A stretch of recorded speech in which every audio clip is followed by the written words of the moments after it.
over 600,000 Canadians served in World War I. Aboriginal Canadians were excluded from the obligation of military service.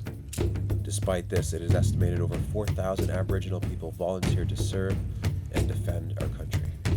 About 1/3 of First Nations people in Canada aged 18 to 45 enlisted. A very unexpected number given that First Nations rights were limited during that time.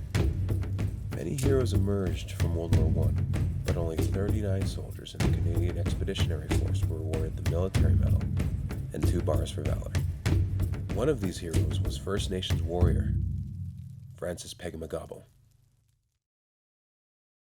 The first time I heard about Francis Pegahmagabow was when I read Joseph Boyden's novel 3-Day Road. And the more I read about Francis and his remarkable story, the more I was struck by 2 very distinct things. One is heroism, and 2 by the shame of never having heard of this remarkable man before. Sergeant Francis Pegahmagabow was born in Shawanaga First Nation in around 1889. He was among the first of Canadians to enlist and fight overseas. And as a soldier, he was a superior scout and sniper.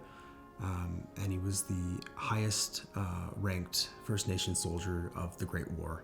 He saw action in some of the most horrific battles, such as the Second Battle of Ypres, the Somme, and Passchendaele. The first of his 3 military medals came for repeatedly facing fire from the enemy while taking messages, vital messages down the lines. He later received 2 additional silver bars to his military medal for further acts of valor, and to this day, no other Aboriginal soldier has ever had as many battle awards. Coming from my perspective, I see Francis was a gentle and a very respectful man, and that he was there for all of us. In the war, he fought for all our freedoms across Canada, not just First Nation people. So that I'm grateful for. I was 18 when I married in the family. And I was with him. I used to be with him when he was gardening and everything, I enjoyed being with him. Because he was always he was so calm. He never a harsh word to you. He seemed so happy. When he talks to you, he'll just he'll yell, or you never hear him yell at his wife or anything like that, even his children. So I think to the question as to who is Francis Pegahmagabow to the world, to myself, to citizens of this country, Francis Pegahmagabow really is one of our greatest Canadian heroes. He is a very important historical figure, both to Anishinaabe First Nations people and to, I think, Canadians in general. He stands as one of those truly unique figures in history who made some extraordinary contributions to his nation, and someone who is definitely worth celebrating as much as any other Canadian hero. The desire to act on this project came from the notion that this was such an important story that needed wider recognition and that all Canadians should share in this. So once the idea was in place that a sculpture would be the way to honor him, I started searching out a partner. A few months later, I saw Roger Chum on a local news broadcast speaking with James Pegahmagabow, great-grandson of Francis, about Francis, and it was during a Remembrance Day ceremony. I got in touch with Roger, and he knew that education and inspiration come in many forms, and that's why Onika decided to lead the project, and I've been part of the committee ever since. He meant so good to he's a good person to me. I never hear him, talk to you in a bad way or something like that. He was a kind person. Francis Pegahmagabow fundamentally is a hero, and that sounds kind of cliche, but everything about his life signifies that and exemplifies that. From his beginnings as basically an orphaned baby growing up in a reserve community that wasn't his own, to, as a young man who had that kind of fortitude and integrity to become educated, to learn to speak and read and write English well, to dare to go overseas and participate in a war that was not his own, all with the vision of contributing to something greater. And of course, just the many acts of valor and bravery that characterized his military service. My goal for this project, it would be inspiration.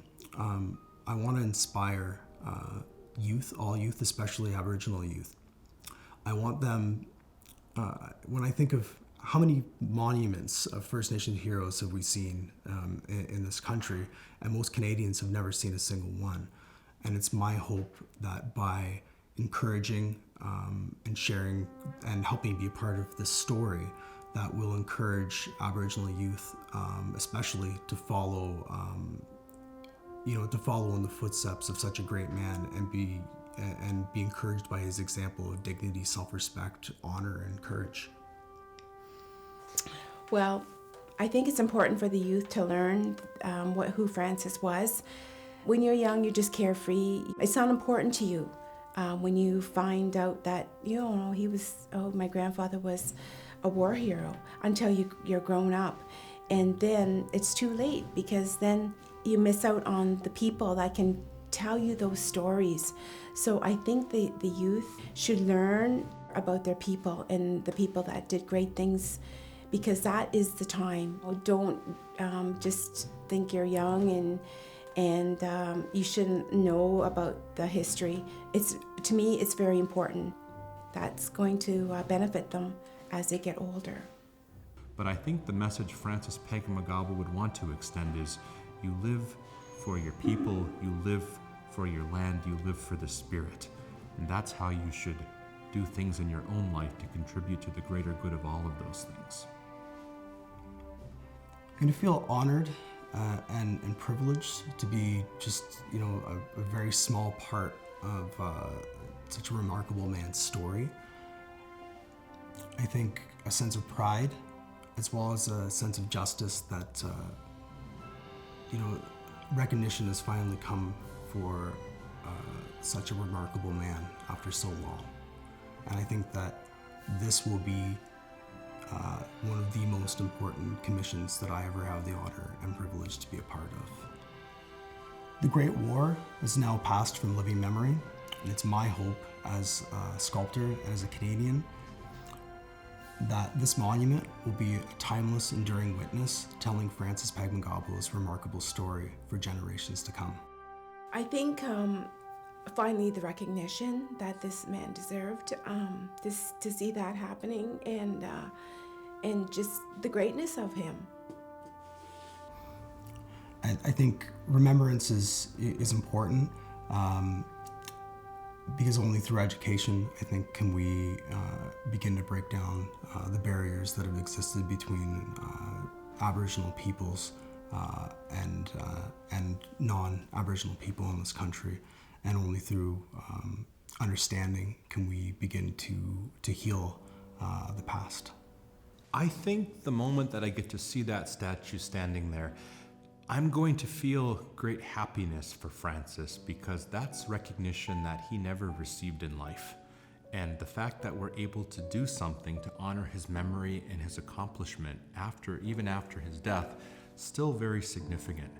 But I know what I'm also going to feel is how unfinished this all still is.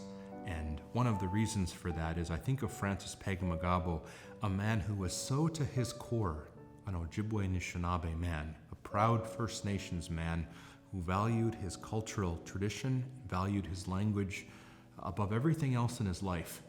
But as circumstances have changed, as many of our children were forced to residential schools or even just to regular schools, and our languages, our cultural ways, whether they were outlawed or just so socially devalued, that there has been so much loss experienced in that area that for Francis Pegahmagabow, a man who knew the world best in Ojibwe, what I think is one of the ultimate crimes of our shared experience, or the ultimate tragedies of our shared experience in North America, is that Indigenous peoples have had to give up those things. Somehow that just doesn't feel right to me, that Francis Pegahmagabow could no longer communicate with his descendants in his own language, in his own terms, and just a couple generations later, that connection has been severed, has been removed. So I think when I see that statue, I'm going to feel happiness for him, but what it's also going to remind me of is we still have to bring that connection back. We still have to do something such that the legacy of his thought, of his philosophical understanding of the world, of the way that he spoke to the earth and to the spirit and to the land here, that when we know that's what's continued on, and when we know that we'll live forever in this bay and any of the traditional territories of the Ojibwe people, I think that's when I'm going to feel relief. That's when I'm going to feel relaxed. That's when I'm going to feel we've done it. We've repatriated all those things that still need to be restored to the people. When I originally started thinking about the sculpture and how to put it together, again, it was a challenge trying to figure out exactly how to portray this man in the right way. After spending time with his family and spending time with, speaking to various soldiers and people that have been that have more of an insight into that type of life than I could ever do. The actual idea of the sculpture came to me of all places, which is fairly unique for me. Came to me in a dream. It was at the unveiling, and I could see the sculpture and see its position and where it was. So it was a very strange piece where I don't feel like I really had much actual input in the piece because it was already decided for me, and I thought it was a pretty powerful message, and I think that I'm hoping that that's why the piece will be a success, is because I like to think that it came from somewhere else. I think I'm going to be just very excited and happy and just proud. I think the one thing I want, we would want people to walk away with is a sense of respect for the contributions, past and continuing of Aboriginal peoples in our country. That there's a lot First Nations peoples have always contributed and continue to do so. And to find a way, my vision, my goal, what I would love for everyone is to actually know the story of Francis Pegahmagabow.